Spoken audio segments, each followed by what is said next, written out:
Welcome to Capital Outsider, a show about people and ideas outside the halls of power, exploring alternatives to conventional political wisdom.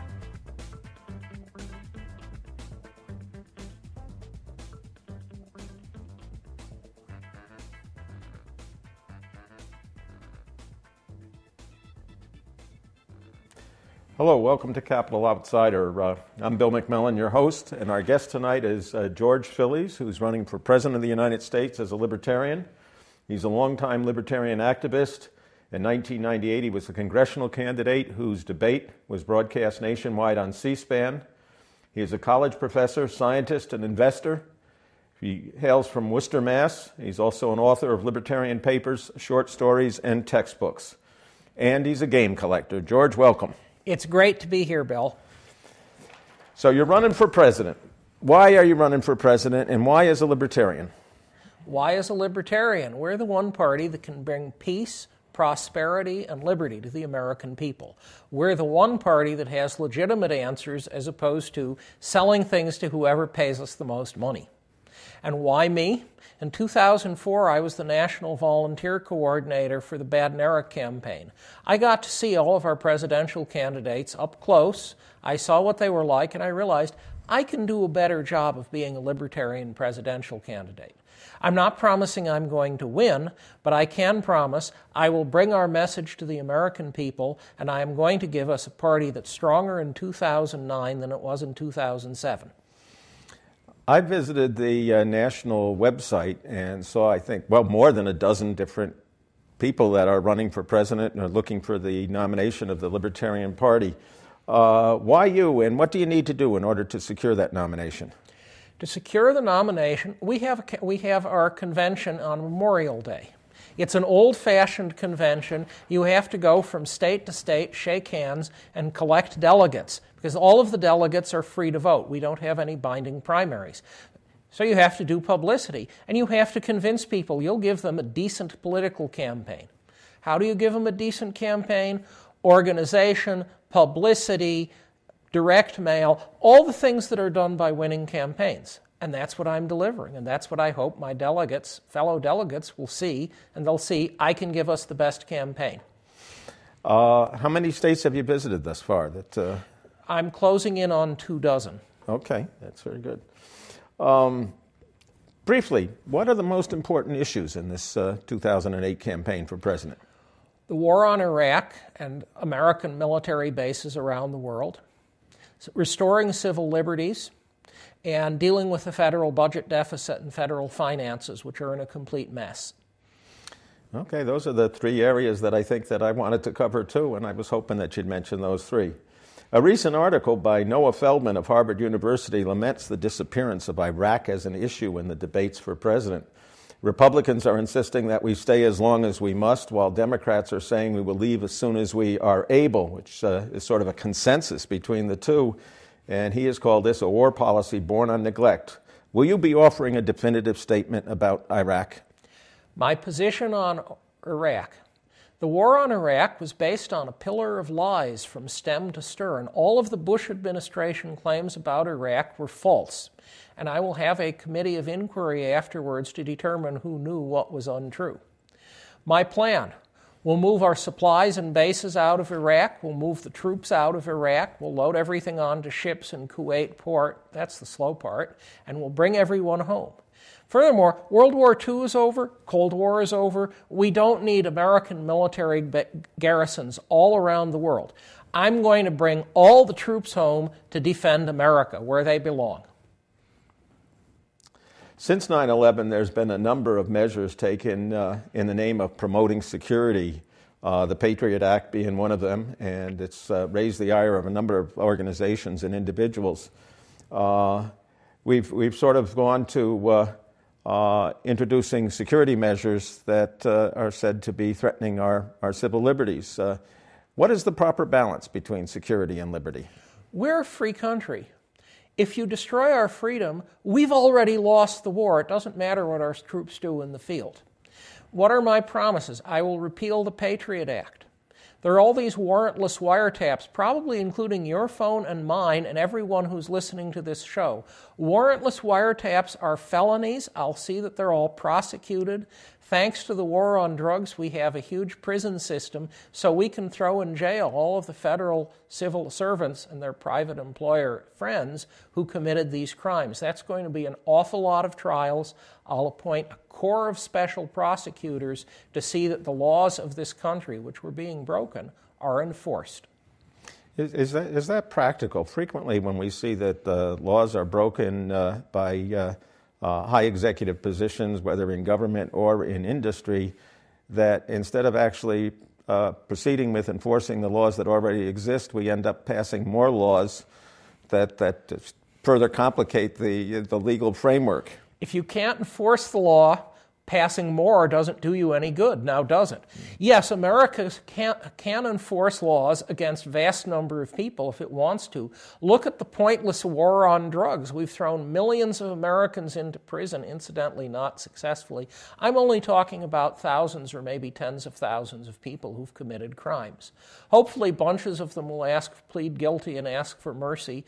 I do believe in mercy as long as it doesn't involve these people staying in the federal civil service.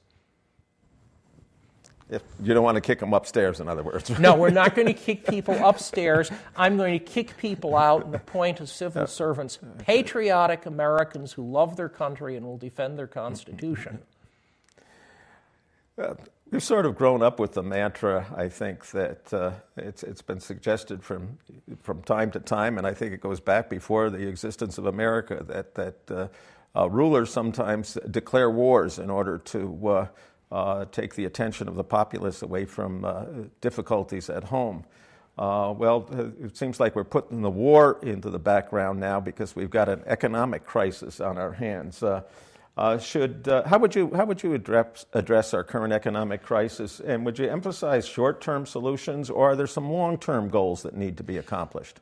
We have an enormous set of fiscal challenges or crises, the worst of which is probably the monoline insurers who are fairly close to bankruptcy. If they go under, your local city is no longer able to borrow money except at a much higher interest rate, and vast numbers of other things happen.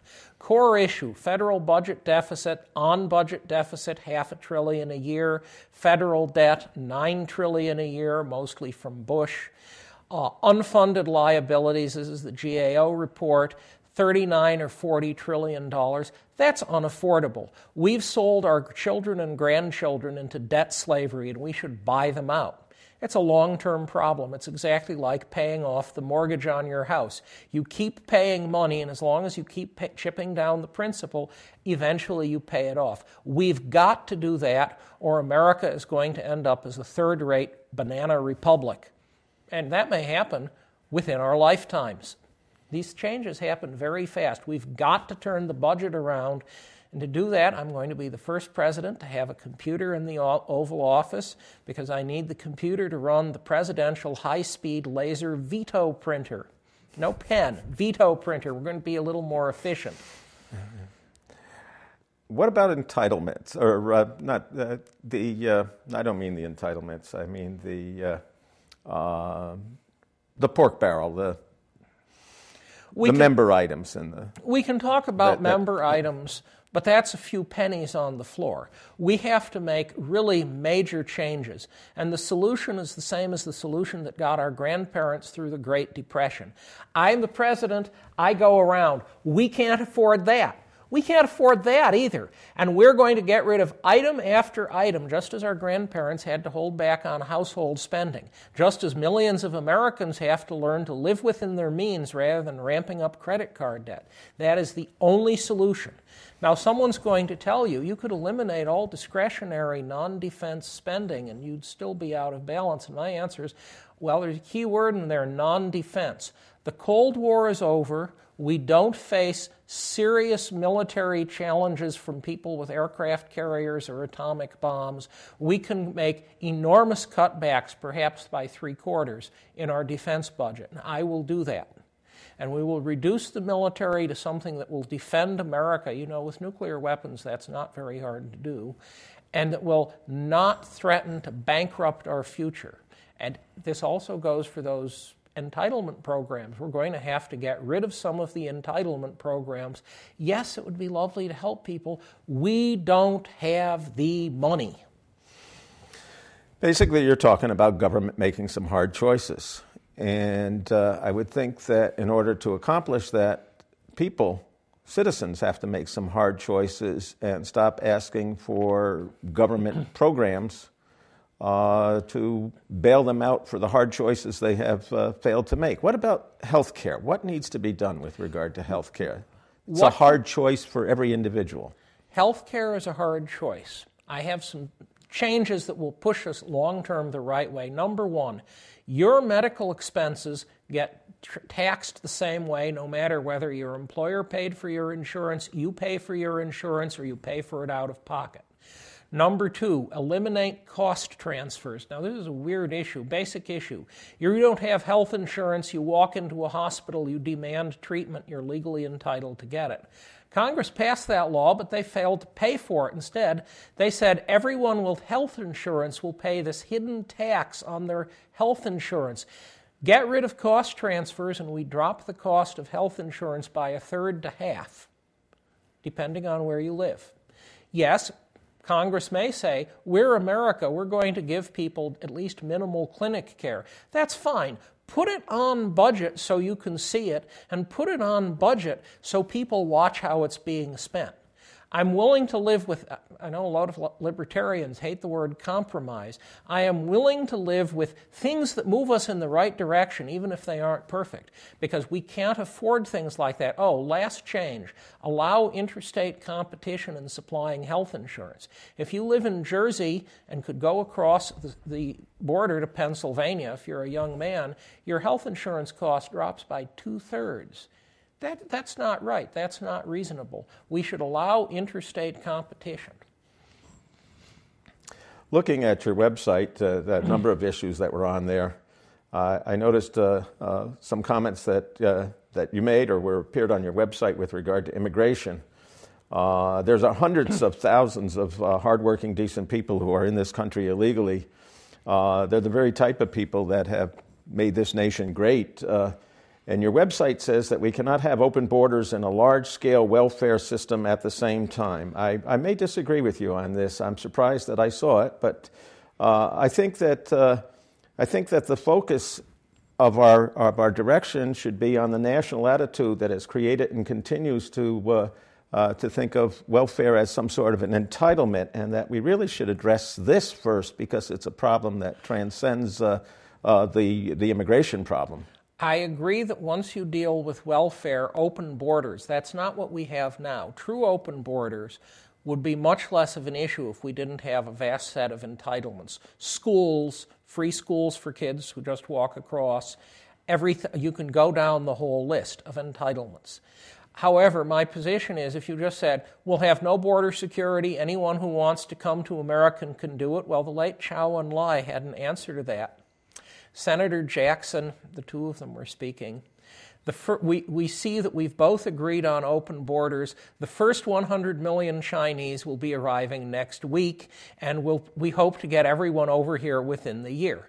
True open borders are completely unmanageable. With respect to people who want to come in, there's a basic rule of American behavior. And the basic rule of American behavior is wait your turn in line. If we did that, we could be bringing in far more immigrants through the immigration system than we do now.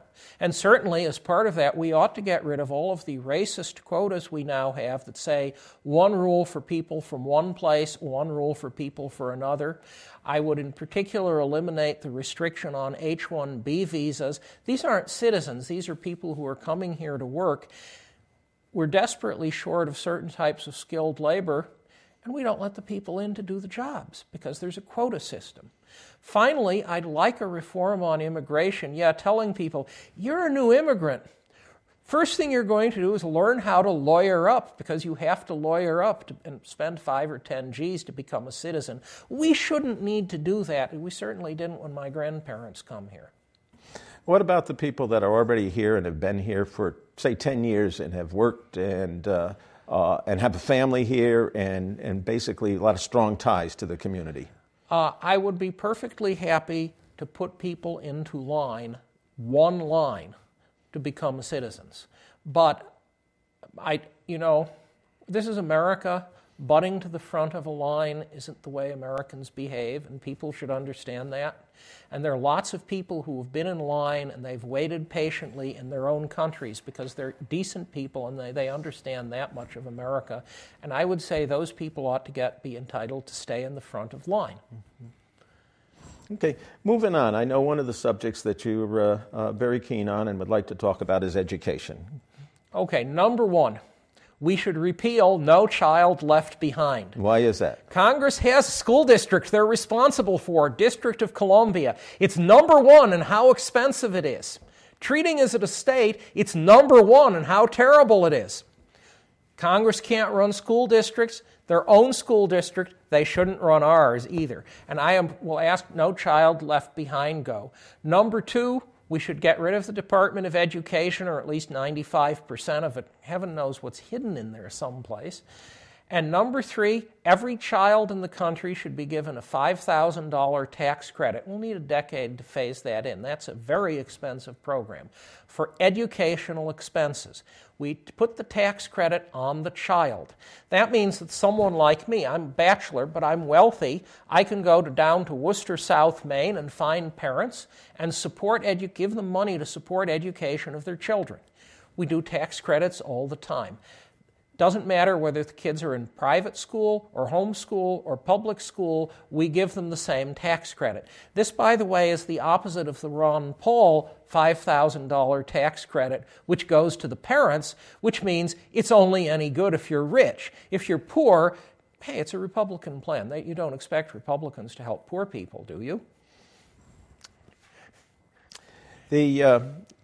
Going beyond the federal's role in government and No Child Left Behind and the Department of Education, what do you feel about the responsibility of the community to educate children?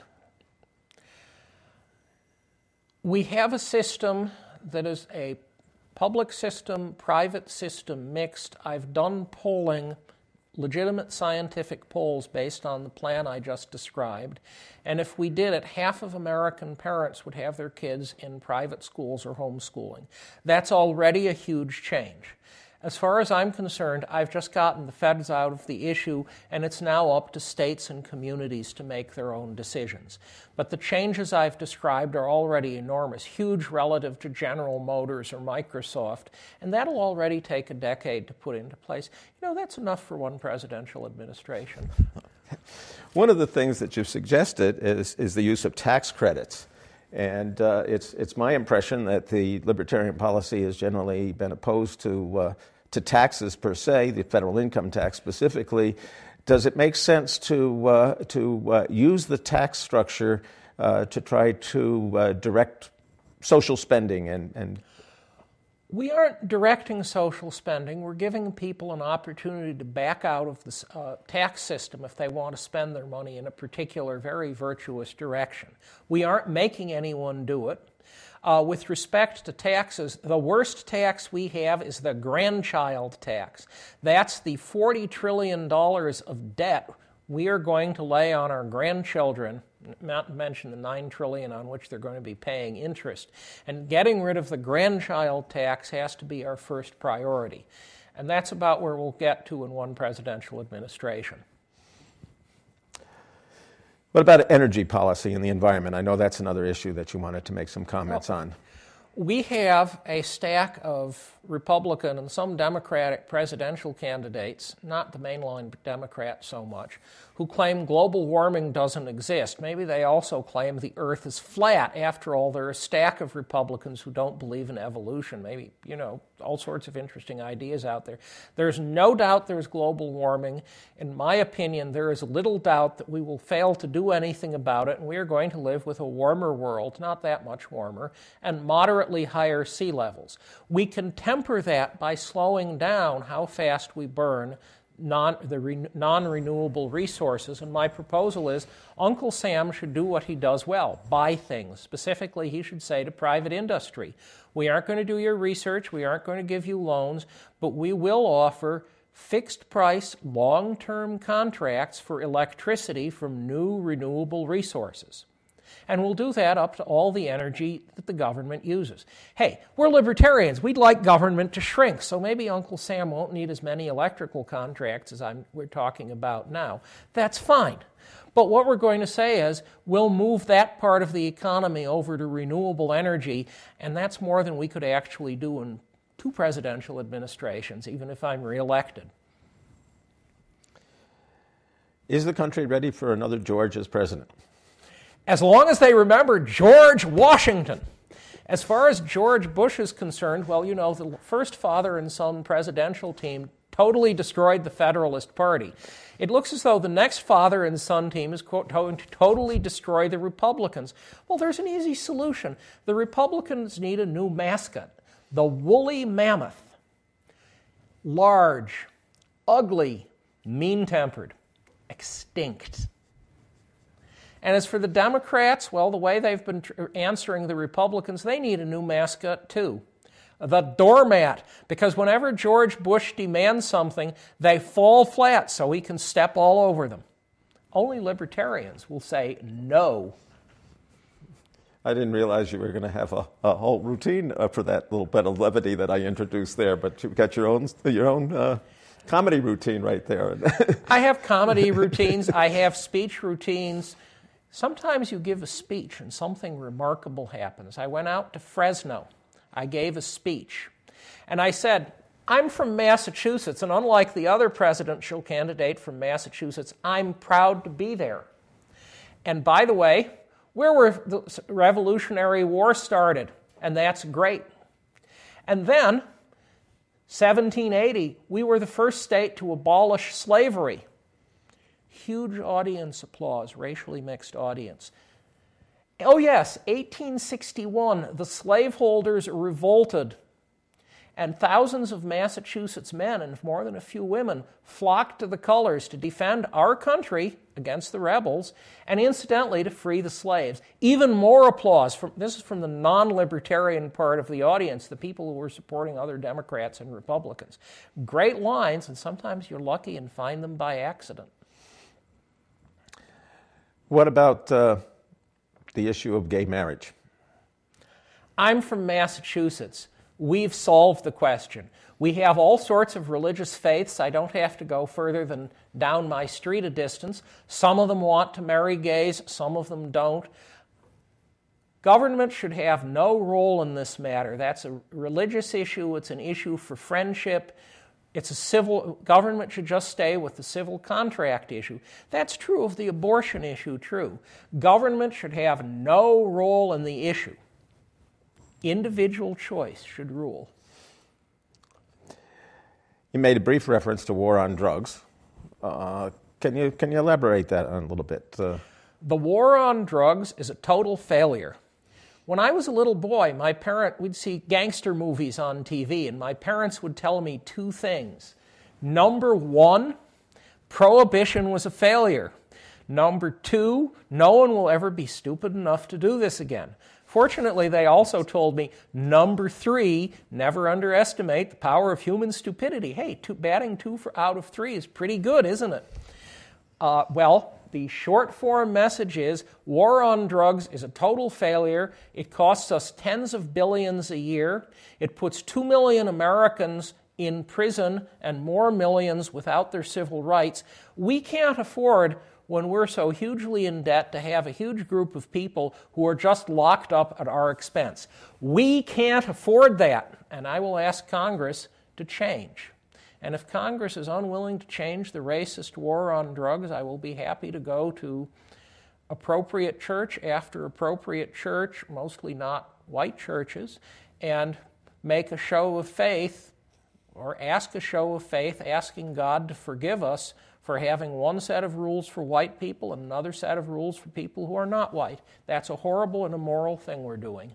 So you consider the war on drugs really to be racist? It's overtly racist in its enforcement, in its conduct. Look up how many children of congressmen are caught with drugs and how many of, sometimes quite impressive amounts, and how many of them end up doing extended jail sentences. It's a racist war. One rule for some people, another rule for other people.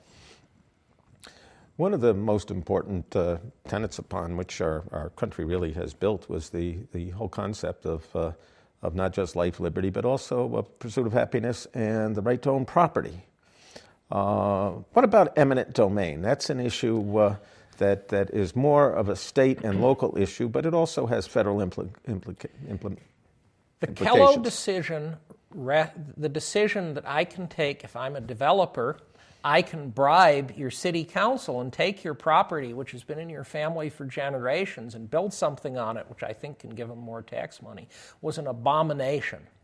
Fortunately, Congress can solve this with a simple law statement. There is no just compensation for taking private property for the use of other private people. It's a substantial due process, people. You cannot repay the emotional loss of losing your land to see a football team play on it. And I will work vigorously to make sure that private property is protected. The Constitution intended private property is only taken for public uses, roads, fortifications, not for private uses. That's an absurd decision, and I'll work to see it's overturned. You say you'll work to see it's overturned. How far should the federal government go in trying to prevent abuses by the state and local governments? We have a wonderful piece of our Constitution, the 14th Amendment. The 14th Amendment establishes that all those protections and restrictions that apply to the federal government also restrain your state and local government. Your state government can't establish a religion. Your local government can't license you and forbid you to print a newspaper. That's a wonderful achievement. We saw its full flower 40 years ago when Martin Luther King did the freedom marches. That's a wonderful thing. The federal government can block we got rid of the old racist Jim Crow states' rights doctrine that states have the power to take away your rights. That was wrong, and we got rid of it. George, we have just a little bit over 1 minute to go. Is there any area that I haven't asked you about that you would really like to at least make sure that you expound upon? General message. We're the Libertarian Party. We're the party that promises America peace, prosperity, and liberty. We're the party that will protect your civil rights, that will protect your children, that will give us the future we've always wanted and never quite had.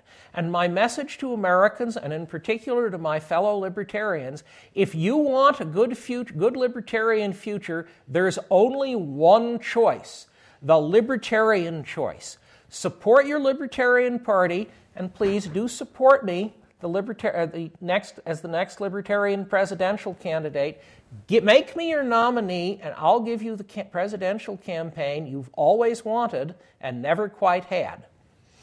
Well, George, thank you very much. It's been a pleasure having you here. Now, you're one of several Libertarian candidates, and you're hoping to be able to get that nomination at the convention that's going to be held in Denver, Colorado at the end of May. Is that right? That's right. Denver, Colorado, the end of May. Our presidential debate, we expect, will be televised.